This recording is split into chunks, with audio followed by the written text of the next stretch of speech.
আসসালামু আলাইকুম প্রিয় ছাত্রছাত্রীরা, তোমরা যারা একাদশ শ্রেণীতে বিএম ইউনিয়ন স্কুল অ্যান্ড কলেজে ভর্তি হয়েছ তাদেরকে সবাইকে আমাদের কলেজের অনলাইন ক্লাসের পক্ষ থেকে স্বাগত। আশা করি আল্লাহর রহমতে তোমরা ভালো আছো এবং করোনার সকল স্বাস্থ্যবিধি মেনে চলছো এবং নিয়মিত পড়াশোনা করছো।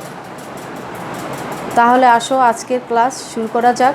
আজকে আমি যে বিষয়গুলো পড়াবো তা হলো 1. বাংলাদেশের সমাজকর্মের লক্ষ্য উদ্দেশ্য, 2. সমাজকর্মের বৈশিষ্ট্য, 3.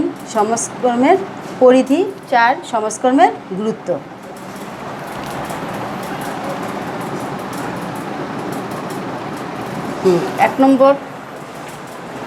এক নম্বর প্রশ্নটা আমি আজকে যে বিষয়টা নিয়ে আলোচনা করব তা হচ্ছে সমাজকর্মের লক্ষ্য উদ্দেশ্য। তোমরা যারা গত ক্লাস করেছ সেই ক্লাসে আমি আলোচনা করেছিলাম সমাজকর্মের লক্ষ্য উদ্দেশ্য। আজকে সেই প্রশ্নের পয়েন্টের আলোকেই আমি বাংলাদেশের সমাজকর্মের লক্ষ্য উদ্দেশ্যগুলো আলোচনা করব। আশা করি তোমরা সবাই খাতা কলম নিয়েছ। আমি এখন পয়েন্ট বলবো এবং ধারাবাহিকভাবে পয়েন্টগুলোর ব্যাখ্যা করব। তাহলে আসো, আমি পয়েন্ট বলার সাথে সাথে তোমরা খাতায় লিখো এবং আমার ব্যাখ্যাটা মনোযোগ দিয়ে শোনো। সমাজকর্মের লক্ষ্য উদ্দেশ্যের অনেক রয়েছে বাংলাদেশের, তবে এর বাংলাদেশের প্রধান লক্ষ্য উদ্দেশ্যগুলো হলো, 1 নম্বর পয়েন্ট হচ্ছে সামগ্রিক কল্যাণ। বাংলাদেশের সমাজকর্মের অন্যতম লক্ষ্য উদ্দেশ্য হচ্ছে সকল মানুষকে সাহায্য করা এবং কল্যাণ সাধন করা। একজন মানুষের অনেক ভূমিকা রয়েছে, আর এই ভূমিকাগুলো কিভাবে পালন করে সমাজের সকল মানুষের সামগ্রিক কল্যাণ করা যায়, সেই লক্ষ্য উদ্দেশ্য নিয়েই বাংলাদেশের সমাজকর্ম কাজ করে। তাই আমরা বলতে পারি যে বাংলাদেশের সামগ্রিক কল্যাণের ক্ষেত্রে এর অনেক লক্ষ্য উদ্দেশ্য রয়েছে। 2 নম্বর পয়েন্ট হচ্ছে পরিকল্পিত পরিবর্তন। বাংলাদেশের সমাজ প্রতিনিয়তই পরিবর্তন হচ্ছে, আর এই পরিবর্তন সমাজের সাথে কিভাবে মানুষকে খাপ খাওয়াতে হবে, কিভাবে এই পরিবর্তন সমাজের সকল সমস্যা সমাধান করা যাবে, তার সকল সমস্যা নিয়েই সমাজকর্ম কাজ করে থাকে। আর এই পরিবর্তনের সাথে সমাজের সকল সমস্যা কিভাবে সমাধান করা যাবে সেই লক্ষ্য উদ্দেশ্য নিয়েই সমাজকর্ম কাজ করে থাকে। তাই পরিকল্পিত পরিবর্তন আনার ক্ষেত্রে বাংলাদেশের সমাজকর্মের অনেক লক্ষ্য উদ্দেশ্য রয়েছে, উদাহরণ রয়েছে। যেমন শিক্ষার ক্ষেত্রে আমাদের একটা উদাহরণ দিলাম, এই শিক্ষার ক্ষেত্রে আমরা কিভাবে পরিবর্তন করতে পারি তার লক্ষ্য উদ্দেশ্য নিয়ে সমাজকর্ম অনেক কাজ করে থাকে। 3 নম্বর পয়েন্ট হচ্ছে মৌলমানবিক চাহিদা পূরণ। বাংলাদেশের সমাজকর্ম মানুষের মৌলমানবিক চাহিদাগুলো নিয়ে আলোচনা করে এবং এই মৌলমানবিক চাহিদাগুলো কিভাবে পূরণ করা যায় সেই লক্ষ্য উদ্দেশ্য নিয়ে কাজ করে থাকে। তাই মৌলমানবিক চাহিদাগুলো কিভাবে পূরণ করব এবং পূরণ করা যাবে সেই লক্ষ্য উদ্দেশ্য নিয়েই বাংলাদেশ সরকারও অনেক কাজ করে এবং দেশের মানুষও সেই লক্ষ্য উদ্দেশ্য নিয়ে কাজ করে। আর এই মানুষদেরকে পথ দেখানোর জন্য সমাজকর্ম বিশেষ ভূমিকা পালন করে। তাই মৌলমানবিক চাহিদা পূরণের ক্ষেত্রে সমাজকর্মের অনেক ভূমিকা রয়েছে। তাই বলা যায় সমাজকর্মের অন্যতম লক্ষ্য উদ্দেশ্য হচ্ছে মৌলমানবিক চাহিদা পূরণ করা। তারপর পয়েন্টটি হচ্ছে সামঞ্জস্য বিধান। সামঞ্জস্য বিধান হচ্ছে সমাজকর্মের অন্যতম লক্ষ্য উদ্দেশ্য। কীভাবে আমরা সামঞ্জস্য বিধান করব তা নিয়ে সমাজকর্ম অনেক ভূমিকা পালন করে, আর সেই লক্ষ্য উদ্দেশ্য নিয়েই সমাজকর্ম বিশেষভাবে কাজ করে থাকে। তাই বলা যায় সামঞ্জস্য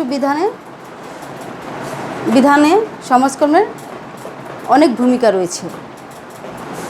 আর এই সামঞ্জস্য বিধান কিভাবে করা যাবে সেই লক্ষ্য উদ্দেশ্য নিয়ে বাংলাদেশের সমাজকর্ম কাজ করে।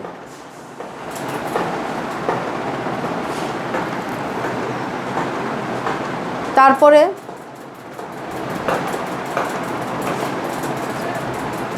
সক্ষমকারী প্রক্রিয়া। সমাজকর্ম একটি সক্ষমকারী প্রক্রিয়া, আমরা তা জানি। আর মানুষকে কিভাবে সক্ষম করতে হবে তারও দিক নির্দেশনা দিয়ে থাকে সমাজকর্ম। সমাজকর্ম একজন মানুষকে এমনভাবে সাহায্য করে, শুধু মানুষকেই না, এটা দল সমষ্টি সবাইকেই সক্ষম করে তোলে। তাই বলা যায় সমাজকর্ম ব্যক্তি, দল ও সমষ্টিকে এমনভাবে সাহায্য করে যাতে তারা নিজেরাই নিজেদের সমস্যার সমাধান করতে পারে। আর এই যে মানুষ নিজেরাই নিজেদের সমস্যার সমাধান করতে পারে, এর জন্য সক্ষম করে তোলাই হচ্ছে সমাজকর্মের অন্যতম লক্ষ্য উদ্দেশ্য। তাই একজন মানুষকে সক্ষম করে তোলা হচ্ছে সমাজকর্মের সক্ষম করা হচ্ছে সমাজকর্মের অন্যতম লক্ষ্য উদ্দেশ্য।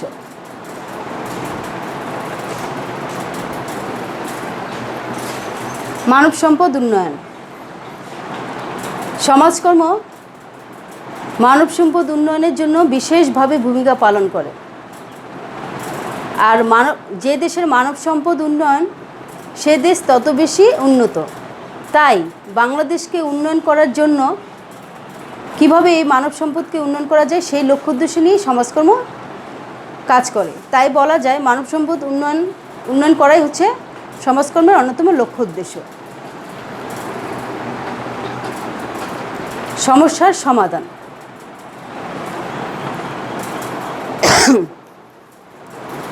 আমাদের সমাজে অনেক সমস্যা রয়েছে, আর এই সমস্যাগুলো কিভাবে সমাধান করা যাবে তার দিক নির্দেশনাই সমাজকর্ম দিয়ে থাকে। তাই বাংলাদেশে যে বিভিন্ন সমস্যা রয়েছে, এই সমস্যাগুলো কিভাবে আমরা সমাধান করব তার দিক নির্দেশনা আমরা সমাজকর্ম থেকে পেয়ে থাকি। যেমন বাংলাদেশে অনেক সমস্যা রয়েছে: জনসংখ্যা, মাদকাসক্ত, বাল্যবিবাহ, যৌতুক নিরোধ, নারী নির্যাতন, শিশুশ্রম ইত্যাদি। আর এই সব সমস্যাগুলো আমরা কিভাবে সমাধান করব তার জন্য পথ দেখায় সমাজকর্ম। তাই বলা যায় সমাজকর্ম সামাজিক সমস্যা সমাধানের জন্য বিশেষ ভূমিকা পালন করে। আর এই সামাজিক সমস্যাগুলো সমাধানের জন্যই সমাজকর্ম মানুষকে দিক নির্দেশনা দিয়ে থাকে। তাই আমরা বলতে পারি সামাজিক সমস্যা সমাধানের জন্য সমাজকর্ম অনেক লক্ষ্য উদ্দেশ্য নিয়ে কাজ করে। আর এই সমস্যার সমাধান করাই হচ্ছে সমাজকর্মের অন্যতম লক্ষ্য উদ্দেশ্য।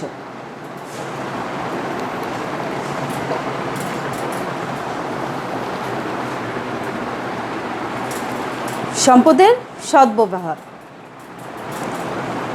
বাংলাদেশ একটি দরিদ্র দেশ, আর আমাদের দেশে সম্পদের পরিমাণ খুবই কম। আর এই সীমিত সম্পদ আমরা কিভাবে ব্যবহার করে দেশকে উন্নয়ন করতে পারি, কিভাবে আমরা এই সীমিত সম্পদ রেখে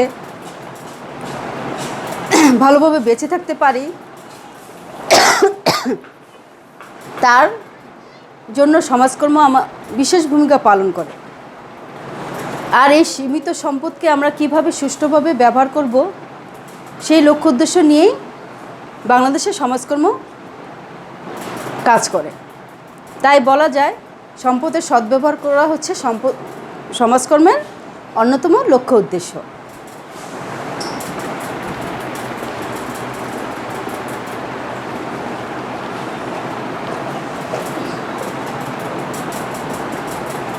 মানুষকে সচেতন করা। মানুষকে সচেতন করা হচ্ছে সমাজকর্মের অন্যতম লক্ষ্য উদ্দেশ্য। কারণ যে দেশে সচেতন নাগরিক যত বেশি, সে দেশ তত বেশি উন্নত। তাই জনগণকে কিভাবে সচেতন করা যায়, কিভাবে তাদেরকে উন্নয়ন করা যায়, তারই পথ দেখায় সমাজকর্ম।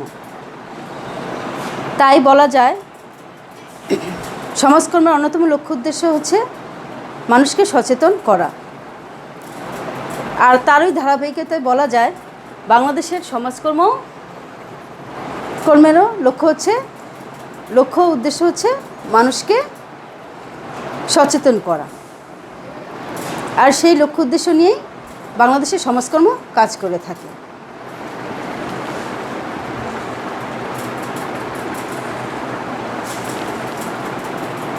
সাহায্যকারী সমাজকর্ম হচ্ছে একটি সাহায্যকারী পেশা।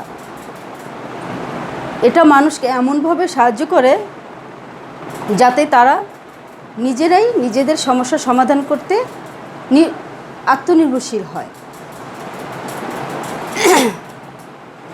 যে দেশের নাগরিক তাদের সমস্যা তারা নিজেরা যত বেশি সমাধান করতে পারে সেই দেশ তত বেশি উন্নত।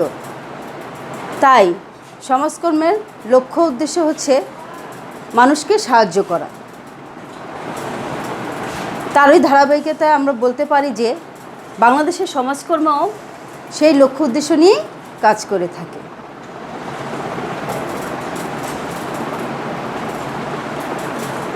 তো তাহলে আমরা এই যে পয়েন্টগুলি বললাম এই পয়েন্টের আলোকে বলতে পারি যে বাংলাদেশের সমাজকর্ম অনেক লক্ষ্য উদ্দেশ্য নিয়ে কাজ করে থাকে। তাই এটাকে বলা হয় একটি সাহায্যকারী ও সক্ষমকারী পেশা। তারপরে আমি যে প্রশ্নটা নিয়ে আলোচনা করব তা হচ্ছে সমাজকর্মের বৈশিষ্ট্য। আমরা গত ক্লাসে শিখেছিলাম সমাজকর্ম কী। তোমরা কি পড়েছো? আশা করি তোমরা সবাই পড়েছো। তারপর আমি আরেকবার বলছি, এক কথায় তোমরা বলতে পারো সমাজকর্ম কী, পেশাদার সেবাকর্ম কী সমাজকর্ম বলে, বা পেশাদার সেবাকর্মের সমষ্টিকেই সমাজকর্ম বলে। তোমরা কি বুঝতে পেরেছো? মনোযোগ দিয়েছো? আমি আরেকবার বলছি, শুনো। সমাজকর্ম কি এক কথায় আমরা বলতে পারি কি পেশাদার সমাজকর্ম কি সমাজকর্ম বলে, অথবা বলতে পারি কি পেশাদার সেবাকর্মীর সমষ্টিকেই সমাজকর্ম বলে। আশা করি তোমরা মনোযোগ দিয়েছো এবং আমার ক্লাস অনুসরণ করে সবগুলো পড়া অবশ্যই শিখে নিবে। আচ্ছা, আমি এখন যে প্রশ্নে আসছি সেটা হচ্ছে সমাজকর্মের বৈশিষ্ট্য। সমাজকর্মের অনেক বৈশিষ্ট্য লক্ষ্য রয়েছে। এর প্রধান প্রধান বৈশিষ্ট্যগুলো আমি এখন ধারাবাহিকভাবে আলোচনা করব। আমি বলছি, তোমরা খাতা কলম নিয়েছো অবশ্যই। 1 নম্বর পয়েন্ট লিখে নাও। 1 নম্বর পয়েন্ট হচ্ছে সাহায্যকারী ও সক্ষমকারী পেশা।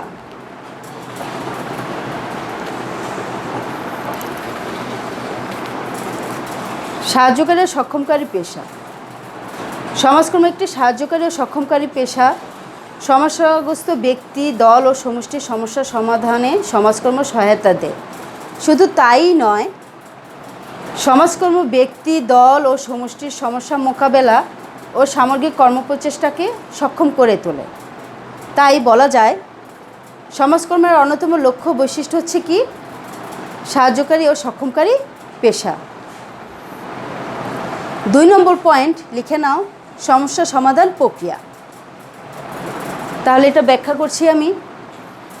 পদ্ধতিগত উপায়ে সমস্যা সমাধানের প্রক্রিয়া হচ্ছে সমাজকর্ম, অর্থাৎ সমস্যা সমাধান ও সমাজ উন্নয়নে সমাজকর্ম বিভিন্ন পদ্ধতি প্রয়োগ করে, যেমন ব্যক্তি সমাজকর্ম, দল সমাজকর্ম, সমষ্টি উন্নয়ন ও সংগঠন এবং সমাজকর্মের গবেষণা, সমাজকল্যাণ, প্রশাসন ও সামাজিক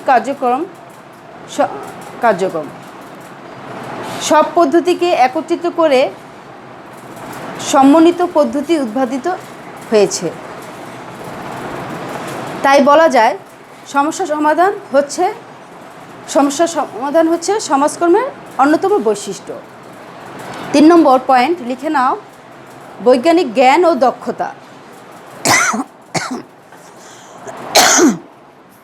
সমাজকর্ম বৈজ্ঞানিক জ্ঞান ও কারিগরি দক্ষতা নির্ভর সমাজকর্মীরা সুনির্দিষ্ট শিক্ষা কর্মসূচির অধীনে তাত্ত্বিক ও ব্যবহারিক জ্ঞান অর্জন করেন। তাছাড়া অর্জিত জ্ঞানকে তারা ব্যবহারের দক্ষতা লাভ করেন। 4 নম্বর পয়েন্ট লিখে নাও, সামগ্রিক দৃষ্টিভঙ্গি। আমি পয়েন্টটা আরেকবারও বলছি। 4 নম্বর পয়েন্ট হচ্ছে সামগ্রিক দৃষ্টিভঙ্গি। এটার ব্যাখ্যা হচ্ছে সমাজকর্ম মানুষের অখণ্ড সত্তায় বিশ্বাসী। সুতরাং মানুষের কোনো একদিক নয়, বরং তার দৈহিক, অর্থনৈতিক, সামাজিক ইত্যাদি সকল দিকের উন্নয়নে গুরুত্ব প্রদান করে। মনীষী স্কিডমোরের ভাষায় focus is one the fullness and totality of the person. আমি আবারও বলছি, মনীষী স্কিডমোরের ভাষায় focus is on the fullness and totality of the person. বিজ্ঞান কলা 5 নম্বর পয়েন্টটি লিখে নাও, বিজ্ঞান কলা ও পেশার সমন্বয়। সমাজকর্ম বিজ্ঞান কলা ও পেশার সমন্বিত রূপ।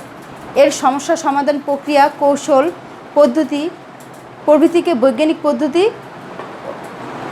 হয়, তাই এটি বিজ্ঞান। অন্যদিকে এই প্রক্রিয়াকে সুচারুরূপে সম্পাদনে কার্যক্রমে কলার আশ্রয় নেয়।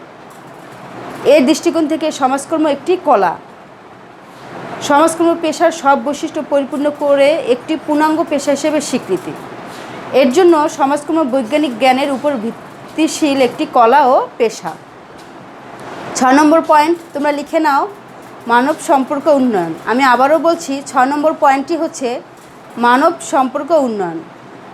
সকল সমাজকর্ম মানব সম্পর্ক উন্নয়নে বিশেষ জোর দিয়েছেন, অর্থাৎ সমাজে বসবাসরত ব্যক্তি, দল ও সমষ্টির মধ্যে সন্তোষজনক স্থাপন সম্পর্ক সমাজকর্মের খুবই গুরুত্বপূর্ণ। সমাজের সকল সদস্যদের মধ্যে সহযোগিতামূলক সম্পর্ক উন্নয়নের মাধ্যমে সমাজ সৃষ্টি করা যায় একটি সুন্দর ও ভালো। 7 নম্বর পয়েন্ট লিখে নাও, পরিবর্তন ও সামঞ্জস্য বিধান। আমি আবারও বলছি, তোমরা কি মনোযোগ দিয়েছ? আমি আবারও বলছি, 7 নম্বর পয়েন্ট হচ্ছে পরিবর্তন ও সামঞ্জস্য বিধান। সমাজকর্ম গঠনমূলক পরিকল্পিত পরিবর্তন আনয়নে বিশ্বাসী। এছাড়াও বিভিন্ন সমস্যা মোকাবেলা করে সমাজকর্ম মানুষকে খাপ খাওয়াতে সহায়তা করে। 8 নম্বর পয়েন্ট, সম্পদের সদ্ব্যবহার ও মানব সম্পদ উন্নয়ন। আমি আবারও বলছি, 8 নম্বর পয়েন্টটি হচ্ছে সম্পদের সদ্ব্যবহার ও মানব সম্পদ উন্নয়ন।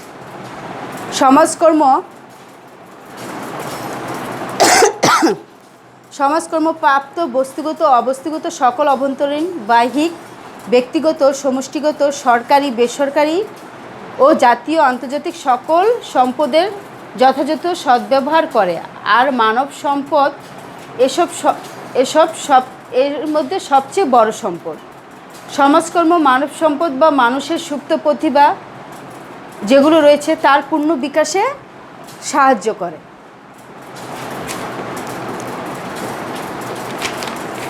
9 নম্বর পয়েন্ট, প্রাতিষ্ঠানিক সেবাকর্ম। আমি আবারও বলছি, 9 নম্বর পয়েন্টটি হচ্ছে প্রাতিষ্ঠানিক সেবা কার্য। সমাজকর্ম হচ্ছে সুপরিকল্পিত প্রাতিষ্ঠানিক সেবা কার্য, অর্থাৎ প্রতিষ্ঠানের মাধ্যমেই সমাজকর্মীর কাজ করেন ও প্রতিষ্ঠানের কাঠামো, নিয়মনীতি, মূল্যবোধ ইত্যাদি আওতায় সেবা কার্য পরিচালিত হয়। 10 নম্বর পয়েন্টটি হচ্ছে জ্ঞান ভাণ্ডার। আমি আবারও বলছি, 10 নম্বর পয়েন্টটি হচ্ছে জ্ঞান ভাণ্ডার। সমাজকর্মী বিশেষ জ্ঞান ভাণ্ডার রয়েছে। এর উল্লেখযোগ্য দিক হচ্ছে তাত্ত্বিক ও ব্যবহারিক।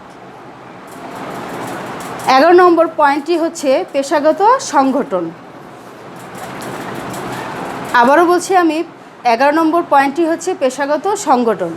পেশার মনোনয়ন, স্বার্থ সংরক্ষণ, নৈতিক মানদণ্ড নির্ধারণ, মর্যাদা বৃদ্ধি ও সম্প্রসারণে সংগঠন একান্ত আবশ্যক। সমাজকর্ম পেশার মনোনয়নে ও স্বার্থ সংরক্ষণে প্রত্যেক দেশেই পেশাগত সংগঠন রয়েছে এবং পেশাগত ক্ষেত্রে এসব সংগঠন কাজ করছে। যেমন আমেরিকার সমাজকর্মীদের জাতীয় সংগঠন NASW।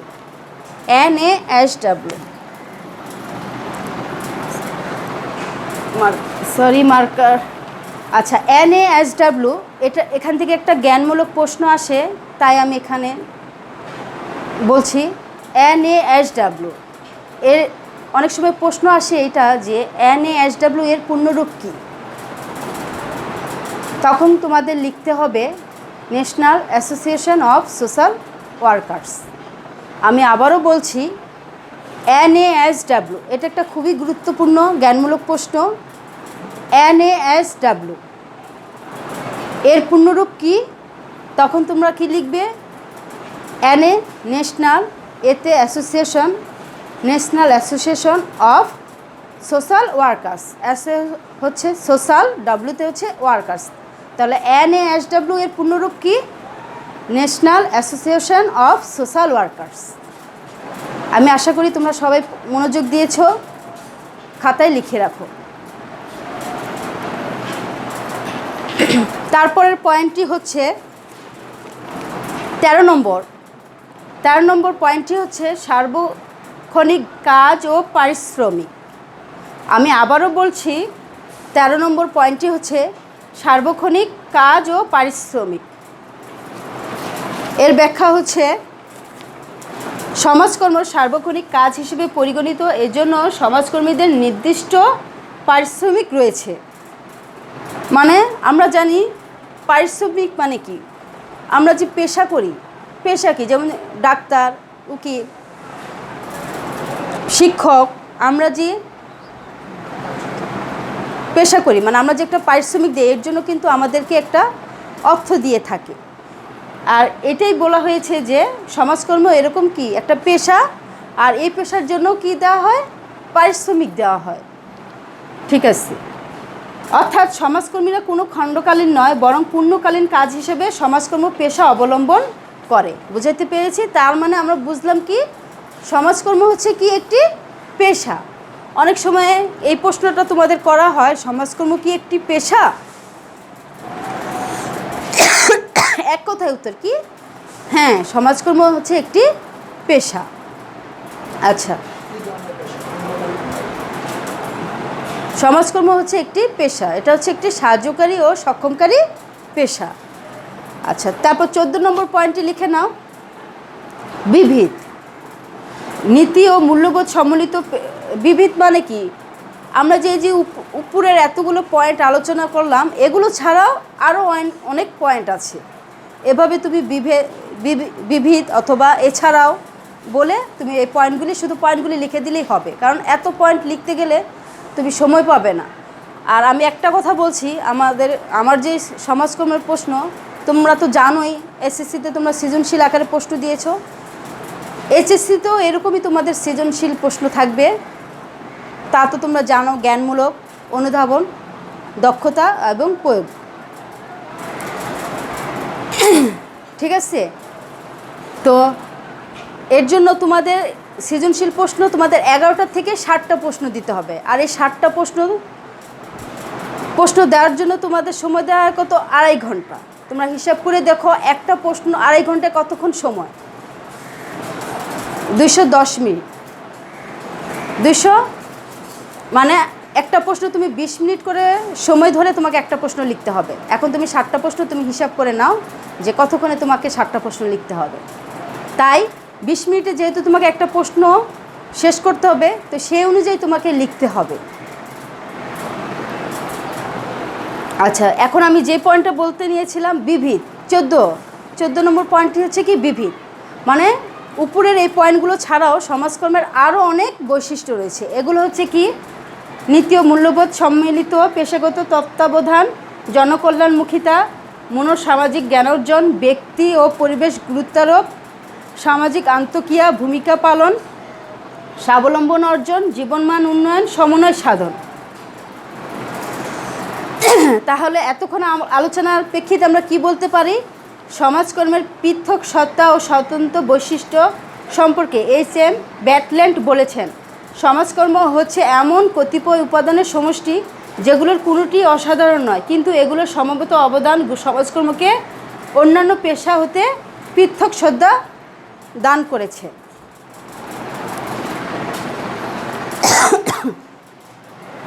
এখন আমি 3 নম্বর প্রশ্নটি নিয়ে আলোচনা করব। 3 নম্বর হচ্ছে কি? সমাজকর্মের পরিধি।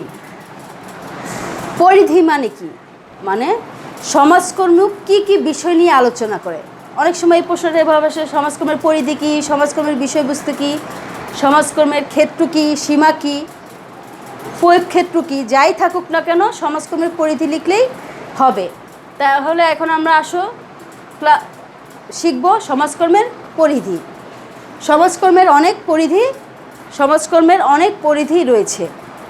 এর কতগুলো গুরুত্বপূর্ণ পরিধি হচ্ছে,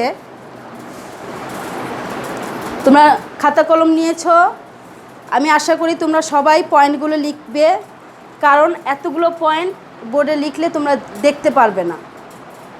তাই আমি আশা করছি তোমরা খাতা কলম নিয়েছ এবং আমি বলার সাথে সাথে তোমরা পয়েন্টগুলো লিখবে। আর এর জন্য আমি একটা পয়েন্ট দুইবার করে বলছি, তাই প্লিজ দয়া করে তোমরা খাতা কলম নাও এবং পয়েন্টগুলি লিখে নাও। আচ্ছা, সমাজকর্মের 1 নম্বর পরিধি হচ্ছে সমাজবদ্ধ মানুষ।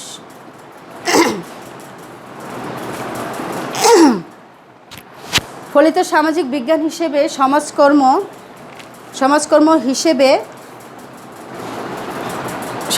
কেবল সমাজবদ্ধ মানুষের কল্যাণ নিয়ে আলোচনা করে। সমাজ বহির্ভূত বা সমাজ বিচ্ছিন্ন কোনো ব্যক্তি, যেমন যাযাবর, সন্ন্যাসী বা ফকিরের সমস্যা বা কল্যাণ ও উন্নয়ন এর পরিধিভুক্ত নয়। অর্থাৎ সমাজকর্ম সমাজের মানুষের সমস্যা সমাধান, কল্যাণ ও উন্নয়নে নিয়োজিত। তাহলে আমরা বুঝলাম সমাজকর্ম আলোচ্য বিষয় হচ্ছে কি, সমাজবদ্ধ মানুষ, মানে সমাজে যে মানুষ আছে তাদেরকে নিয়ে সমাজকর্ম আলোচনা করে। তারপর 2 নম্বর পয়েন্টটি হচ্ছে সমগ্র সমাজ ব্যবস্থা। আমি আবারও বলছি, 2 নম্বর পয়েন্টটি হচ্ছে সমগ্র সমাজ ব্যবস্থা। সমাজের মৌলিক বিষয় যেমন সমাজ কাঠামো, বিবিধ বৈশিষ্ট্য, প্রচলিত প্রথা, রীতিনীতি, মূল্যবোধ, পরিবার, গোষ্ঠী, সংস্কৃতি, মানুষের আচরণ প্রভৃতি সম্পর্কে সমাজকর্ম আলোচনা করে। সমাজকর্মীদের জন্য এসবের জ্ঞানার্জন একান্ত অপরিহার্য। 3 নম্বর পয়েন্টটি হচ্ছে সমাজকর্মের ইতিহাস ও দর্শন। আমি আবারও বলছি, 3 নম্বর পয়েন্টটি হচ্ছে সমাজকর্মের ইতিহাস ও দর্শন। তাহলে এর ব্যাখ্যা হচ্ছে সমাজকর্মের সূত্রপাত মানব সভ্যতার উষালগ্নি। সুপ্রাচীন কাল থেকেই সমাজকর্মের উদ্ভব, কর্মবিকাশের ইতিহাস এবং দর্শন ও লক্ষ্য সম্পর্কে আলোচনা সমাজকর্মের প্রধান বিষয়বস্তু। 4 নম্বর পয়েন্টটি হচ্ছে সমস্যা ও সমাধান।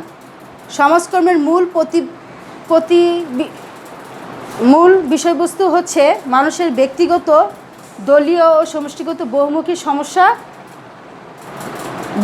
বহুমুখী সমস্যার বৈজ্ঞানিক সমাধান।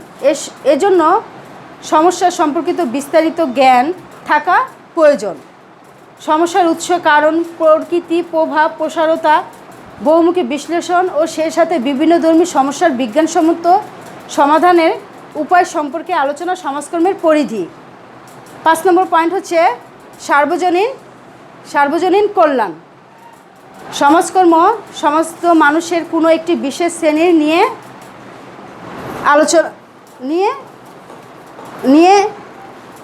আলোচনা নয়, বরং সবার কল্যাণে নিয়োজিত। এজন্য জাতি, ধর্ম, বর্ণ নির্বিশেষে সকলের সদস্যের কল্যাণই এর বিষয়বস্তু। 6 সামগ্রিক দৃষ্টিভঙ্গি। সমাজকর্ম সমাজ ও মানব জীবনের কোনো বিশেষ দিক নয়, বরং সব দিকের কল্যাণ নিয়ে আলোচনা করে। শারীরিক, আর্থ, মনোসামাজিক, রাজনৈতিক, শিক্ষা, নৈতিক প্রভৃতি সকল দিকই সমাজকর্ম পরিধি। সরকারি ও বেসরকারি কার্যক্রম।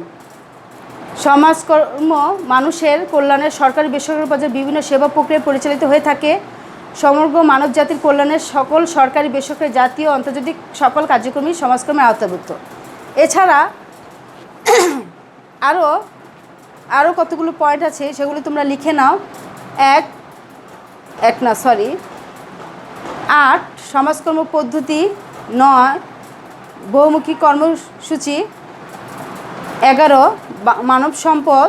12 চাহিদা পূরণ। 13 নীতি ও পরিকল্পনা। 14 সমাজকর্মের জ্ঞান ভাণ্ডার, 15 কল্যাণ রাষ্ট্র, 16 নম্বর মূল্যবোধ। তাহলে এই যে আলোচনা, এর প্রেক্ষিতে আমরা কি বলতে পারি? সমাজবদ্ধ মানুষের কল্যাণে যা কিছু আছে এর সব কিছুই সমাজকর্ম আলোচনা করে। তাই আমরা বলতে পারি সমাজকর্মের পরিধি ব্যাপক ও বিস্তৃত।